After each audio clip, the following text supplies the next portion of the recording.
Wilds of Eldraine has these really cool enchanting tales. Let's take a look at them because some of them are really good commander reprints. Hey everyone, my name is DJ, this is the Jumbo Commander, and these enchanting tales are so good. The art is amazing, and these reprints are really good. In fact, a bunch of them are just staples in Commander. Let's take a look at some of the best reprints here that are going to go in your Commander decks, and then maybe I can convince you to take a look at some other cards that might be overlooked from this set of enchanting tales. The most popular reprint from this set is Rustic Study. Rustic Study is 2 and a blue for an enchantment. Whenever an opponent casts a spell, you may draw a card unless that player pays 1. So Rustic Study is a taxation effect. And what should happen is that everyone just pays 1 mana and it slows the game down and Commander players are a little bit annoyed. But in reality, that's not what happens because Commander players hate paying extra mana for their spells or slowing down. And so eventually someone will not pay the 1 and you'll draw a card, and then that'll be a cascading effect and you'll draw a ton of cards. That's what makes Rustic Study so good. It works and you draw lots of cards. But it's also a little bit annoying. People don't like constantly being bothered with, do you pay the 1? Do you pay the 1? Are you going to pay the 1? Can I draw a card? Are you going to pay the 1 or can I draw a card? No. And also, people that abide by the rules get annoyed too because you're just like slowing everything down. I want to go fast. I want to play everything. And so Rustic Study might put a target on your head, especially if you draw a lot of cards and then the target probably should be on your head. Maybe it's not Rustic Study that you should buy in blue. Maybe you should take a look at Ley Line of Anticipatation. Ley Line of Anticipation is 2 blue for an enchantment. And by the way, if you start the game and this is in your hand, boom, it goes straight on the battlefield. You may cast spells as though they had flash. This seems like a very simple effect, maybe a minor effect, but trust me, flash changes the way the game is played. It changes the tempo of everything. Think about it this way. A lot of times you have to choose whether you want to hold up interaction or you want to develop the board. And there's a lot of push and pull deciding between what you're going to do. But with Ley Line of Anticipation, you can do both. You can hold up interaction, those counterspells, that removal, and at the same time be able to flash in that enchantment creature, whatever, that'll help develop your position. And it also gives you a lot of power about how to do that. Are your opponents going to attack you with all that open mana? Your creatures, you're not going to leave them vulnerable for an entire turn to get taken out by a board wipe. In fact, all your creatures will kind of have pseudo haste as they enter the battlefield. And as you start your turn, you're going to be immediately able to attack. It changes where you are at the table and makes it really hard to interrupt your game plan because you're always sitting there with all your mana open, ready to go. The next most popular card being reprinted here is Smothering Tithe. Smothering Tithe is another taxation effect. It's 3 and a white for an enchantment. Whenever an opponent draws a card, that player may pay 2. If that player doesn't, you create a treasure token. So this is sort of the big mana ramp in white. Let's compare this to other reliable forms of mana ramp. In green, 4 mana will get you 2 lands onto the battlefield, and that is very playable. We like that. Smothering Tithe is sometimes better, generating you 3 treasures per turn because oftentimes your opponents can't just pay the 2. And a lot of times Commander players are going to be drawing extra cards, so you might be yielding even more than 3 treasures a turn.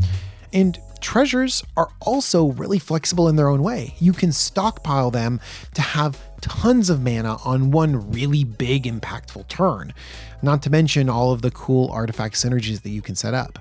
Smothering Tithe is just good, and that's why it's as popular as it is. It's had a few reprints, and it is as affordable as ever, but it's still around $13. Maybe the white card you need to pick up is Blind Obedience. Blind Obedience is 1 and a white for an enchantment with Extort. Extort says that whenever you cast a spell, you may pay a white or black. If you do, each opponent loses 1 life and you gain that much life. Side note, the black pip in that Orzhov sort of hybrid mana symbol, it does not mean that this has a black color identity at all. In fact, it is a pure white color identity. That black-white Orzhov pip thing is in the reminder text, and so it doesn't really count. Okay, let's move on. Artifacts and creatures your opponents control enter the battlefield tapped. I really like the fact that this can slow my opponents down, especially when it comes to artifacts, because a lot of times I see players want to turn their mana rocks into further plays or immediately activate those key artifacts. Also, if I have a creature-based deck, I do like that their blockers will enter the battlefield tapped. But the extort is a good way to sort of like ramp up every subsequent spell. I know it doesn't sound like a lot, but it can definitely supply pressure in the late game. And this is the kind of effect that builds over time. I also really like this in life gain decks because that 3 life every single spell as you just like keep paying for blind obedience really adds up. Let's take a quick break from this list because I want to talk about Command Fest Orlando. It's coming up really soon, October 20th through the 22nd, and Command Fest, if you've never been, are so much fun. Not to mention Orlando's a place that's easy to get to, got tons of other stuff to see. In fact, it could be just a phenomenal trip. So if you're interested in checking out Command Fest Orlando, make sure to visit commandfestorlando.com. The next most popular commander spell is in green. It's Garricks Uprising.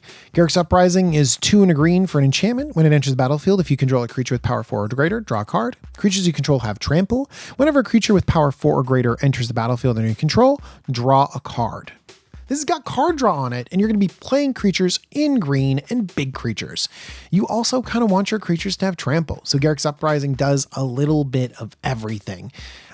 I like that this used to be like a $3 or $4 card, and it was reprinted over and over and over again, and the price tag didn't really drop. Originally from 2021, it was reprinted in Forgotten Realms Commander, New Capenna Commander, and the starter Commander decks. That many reprints, and it was still above $3. Now, this new Enchanting Tales version that looks gorgeous is 25 cents.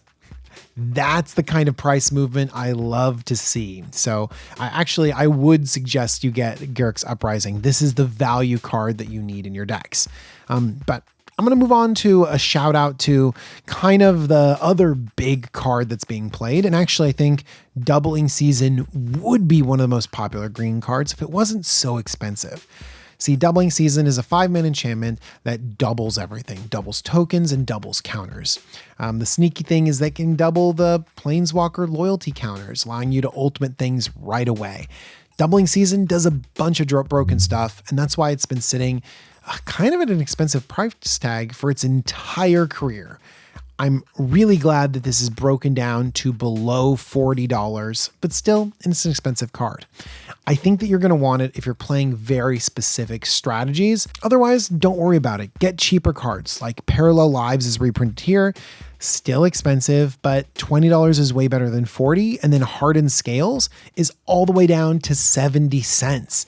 That's going to help you out with those +1/+1 counter decks. So there are cards that can help support you when you don't want to spend $40 on Doubling Season. Let's go on to red. The most popular red card reprinted here is Impact Tremors. Impact Tremors is 1 and a red for an enchantment. Whenever a creature enters the battlefield under your control, Impact Tremors deals 1 damage to each opponent. You can't just slam this in every deck. I know that I kind of talked about Blind Obedience a similar way. Just like 1 damage adds up, that's really good. But the tap down of Blind Obedience is pretty substantial. Impact Tremors is just damage. And so you need a lot of tokens or a lot of creatures just entering the battlefield and this helping multiply that damage. Or you have some sort of loop that you can do, and so Impact Tremors kills the battlefield. Of course, this goes in combo decks, Perforos decks, tons of different places, so no wonder people are playing it all over, but I don't think it's quite as ubiquitous as some of these other cards. In fact, if I were to suggest a card to pick up in red, I would take a look at Fiery Emancipation. 3 red for an enchantment. If a source you control would deal damage to a permanent or player, it deals triple that damage to that permanent or player instead. Triple the damage is so much fun. And this card was way too expensive. This is a commander card through and through.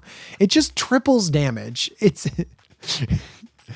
just so cool. All right, we're going to go a little bit further down the tier list to find our first black cards because I feel like we need to represent all the colors. And the most popular black card being reprinted here is Sanguine Bond. Sanguine Bond is 3 black for an enchantment. Whenever you gain life, target opponent loses that much life.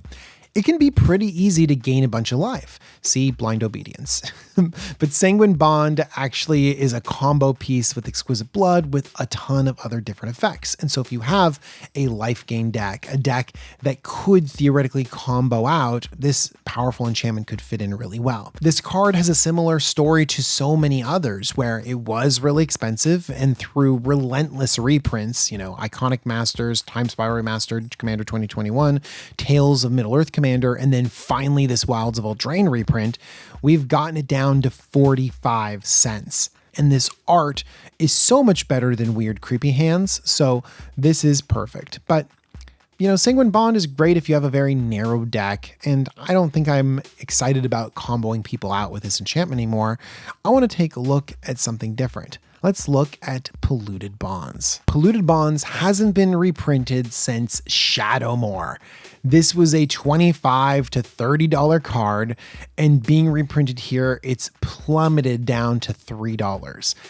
I love that price movement right there. So good. Polluted Bonds, by the way, 3 black for an enchantment. Whenever a land enters the battlefield under your opponent's control, that player loses 2 life and you gain 2 life.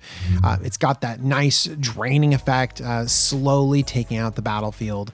I don't think that this is like perfect in every single deck. Your opponent has to ramp for it to deal damage, so it's not entirely reliable, but I also really like punishing ramp decks. And so Polluted Bonds I found to be like a really great way to just drain a bunch of life wholesale across the table. And I love that it's inexpensive now. So those are some of the most popular cards being reprinted here, and some cards from every single color.